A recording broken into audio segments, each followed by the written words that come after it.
Hey everyone, it's the Nitty Professor, and today's topic is all the reasons why I'm not participating in the 2026 Tour de Fleece. Now, if you're participating in the Tour de Fleece, I would love to hear about it. There are a lot of reasons why it just isn't happening for me this year, and maybe some of you can identify, or maybe just get a laugh out of it.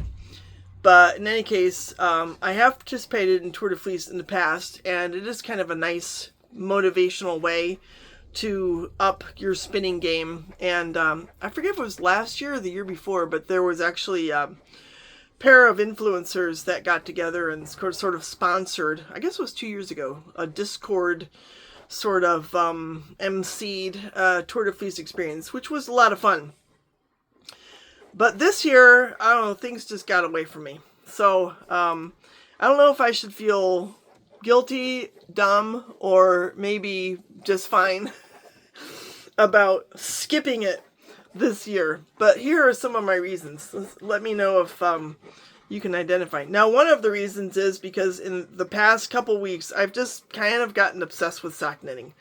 So, I've, over the past week or two, I've shared some of the outcome of that craze, shall we say. And a few of you have commented that you like the content, which I really appreciate.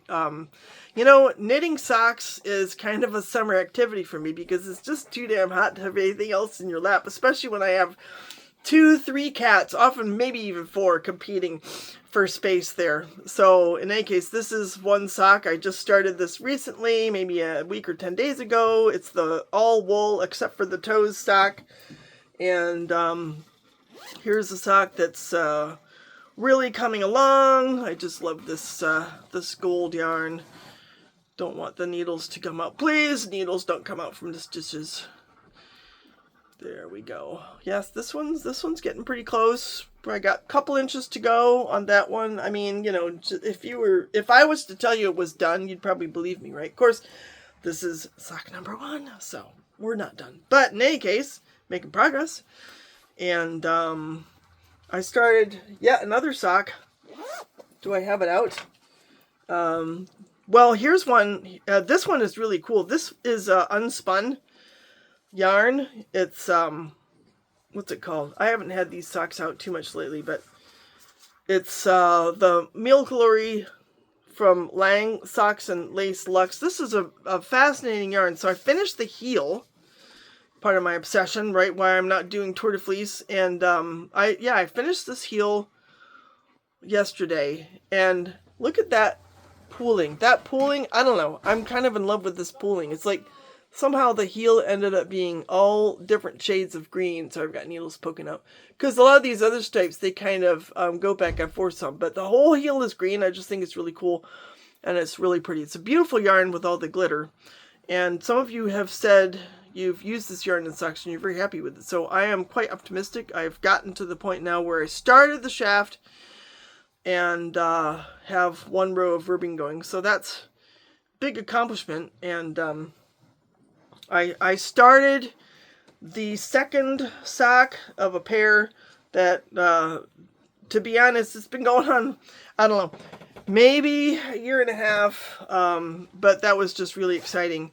That and I did a short on this yesterday, so some of you have seen this, but there's the toe. I got most of the rows of the toe going. I memorized the toe up sock, so that's how I do it. I should learn the toe down. I'm sure it wouldn't be hard, but I just have this kind of rhythm and routine. And then here's another sock that I finished the heel. I think I've showed this to you guys recently too, which is this beautiful green yarn. In fact, I've gotten some progress made on the ribbing on that one. So this one is on its way. This is one I started fairly recently. So yeah, that's one of the big reasons why no Tour de Fleece, not this year. So, but there are other reasons. One of them is, you just saw Ari, he's lying down. So Ari's in training. We've hired pretty interesting trainer to work with him. He has extensive experience in training service dogs, police dogs, and military dogs, and he retired in his 30s. And now he lives here in town. It's just kind of a crazy good fortune. I haven't even quizzed him, because he's like, I have a business relationship with him, but I'm kind of curious like how he ended up here. But in any case, he's given us a really good rate and comes most days to work on Ari with things like off-leash walking, shadowing, obedience, and that kind of thing. And of course, I have homework too. He'll come and he'll be like, "Well, Ari's doing fine, but we're not too sure about Jenny." So, and then he'll get after me about, "You've got to do your homework and do this and that, try this or that collar and this or that technique." So that's been, important because he's 9 months old, and I really want him to turn into a good dog that I can rely on, even when I'm aging and may or may not have the strength to hold him back if he decides to chase a squirrel. We don't want him to chase a squirrel. So we are working, and he's doing very well. And so, yeah, that's kind of gotten in the way of my Tour de Fleece. Now, to be honest, there's a lot going on. Of course, obviously, I'm doing my writing. And, y'all, I am so excited about Book 5. I am past the halfway point editing it. And I should be doing more marketing. And it's just, I'm so obsessed with the characters that I'm introducing in Book 5. But I think you'll be really pleased when it does come out. I'm really involved in that. But that's sort of a roundabout way to say that I kind of forgot about Tour de Fleece this year. And there are other reasons which I'm going to go into soon too. Maybe they're the same reasons you have. But in any case, it just slipped my mind. And a week or so ago, I was like, when's Tour de Fleece? It's got to be this month, right? It's July. And of course, I looked it up and it was like halfway done. And that leads me to another reason why I didn't get involved. And that's because none of my friends are doing it. So in past years, I've had friends say, "Oh, are you going to do Tour de Fleece?" And I'm like, "What's that?" And, sign up for it. So this year was at my Fiber Guild last week. So it was like 10 days ago. And nobody mentioned it. And I don't know, maybe they're just feeling the same way as me. It's like, well, been there, done that. I don't know. Nobody told me about it. It just really wasn't on their radar. So I'm not even sure if the topic came up. Now, our group is small. I mean, literally, we had 4 people at the mall, so maybe it was just the wrong people. Maybe all the other people were at home instead of being a guild, and they were doing Tour de Fleece and spinning their heads off. I don't know. But here's a little more serious reason why I'm not doing it, which some of you might be able to relate to, which is just all the stress of the news lately. It weighs you down. And every day you just expect the other shoe to drop. And then when it does, you're like, it's more of the same, and it's just exhausting. And I just, kind of felt like I didn't need one more thing to add to my list of to-dos when I've got, my books that I'm working on. I'm teaching classes this summer, and working with Ari. So, yeah, the political news just makes it really hard to add yet another sort of scheduled or check-in daily type of event to add to my list. I was just like, no, I'll just stick to knitting socks. Now, it's not that I don't spin, right? So I showed you this yarn that I finished very recently, and I'm working on another, and I don't have it with me, the bobbins, but I'll be making a video about that. Working on a really pretty yarn. I think I did a video on how I divided up the braid. It's sort of this multicolor zebra stripe type thing.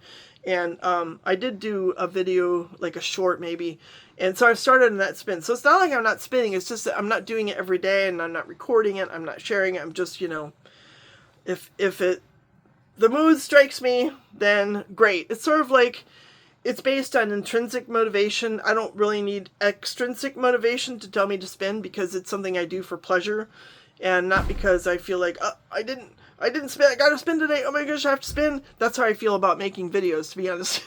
It's like, I gotta keep in touch with everybody. But as far as spinning, it's been helpful to not really have to feel like I'm being pushed into it. So I'll do it, intrinsic motivation. If I want to do it, great. If I don't want to do it, great.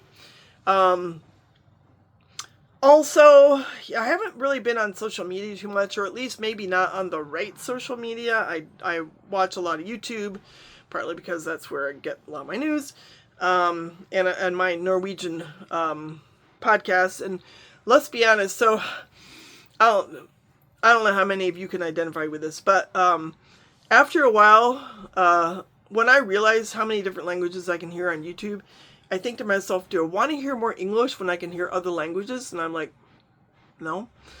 And it's been just, especially with writing about Norway and Norwegian characters, I just enjoy hearing people speak Norwegian. And I throw in a little Swedish. I like Kiaswood. But there are some really nice Norwegian knitting podcasts. And it's just, to me, it's a kick to watch, especially when men knit. And they're just like, yep, it's just the most normal thing in the world. And we're doing it on YouTube and we're cool and we're speaking Norwegian. So, they don't talk about Tour de Fleece, or at least if they do, I don't know it. So my social media contacts as far as Tour de Fleece goes have been minimal. A lot of the social media that I've been looking at lately has to do with blindness anyhow, because I'm writing a blind character into my novels, literally 5 novels about her. And so I follow a ton of blind content to learn from the source what I need to know in order to write her authentically. And that's, I mean, literally when I go to Facebook, I immediately get posts about blindness. I might get a few things about yarn, and I might see something from a few friends, and the rest is about, NFB versus AFB and meta glasses and braille and all kinds of cool stuff like that. So no social media, just hasn't been popping up for me, and that's again probably why I forgot. And then another big reason, and I'll probably just end up with this one, is I had to mow the lawn. And what's the matter, Gizmo? You don't like mowing the lawn? Gizzard loves dogs. She's just in here just being with Ari. I thought she was going to come in here and get after my plant, but no, she just wants to be near Ari. So in any case, the yard, I have a big yard, and I've been working harder this year since I got the siding done and the roof done. I'm like, I can't let the garden go to pieces and look seedy. And we got more rain in June than we usually do. So the grass was definitely challenging me as far as keeping up with it, and I've been using the tractor a lot more instead of my push mower just to keep up with it. So yeah, mowing the lawn, had to do that, didn't have time to spin, and you come in and you need a shower, you got bug bites everywhere, and all you want to do is sit and knit a sock. So if you are doing Tour de Fleece, I would love to know how it's going and what you're getting out of it, what you're spinning, what wonderful yarns you're making. I have been watching some Jillian Eve videos lately because she's producing some new content that's sort of reiterating some of her how-to videos from the past, and she's just so much fun. So yeah, I've been keeping in touch with my spinning, and that's why I'm really interested in hearing your stories about how you're doing the same. But if you're like me and you just, couldn't afford the time, or you've got other stuff going on, or you just want to knit those socks, let me know that too. I hope that hump day, tomorrow's hump day. Hope you have a great hump day, and it's also my birthday. So happy birthday, take care, and we'll talk soon. Ciao.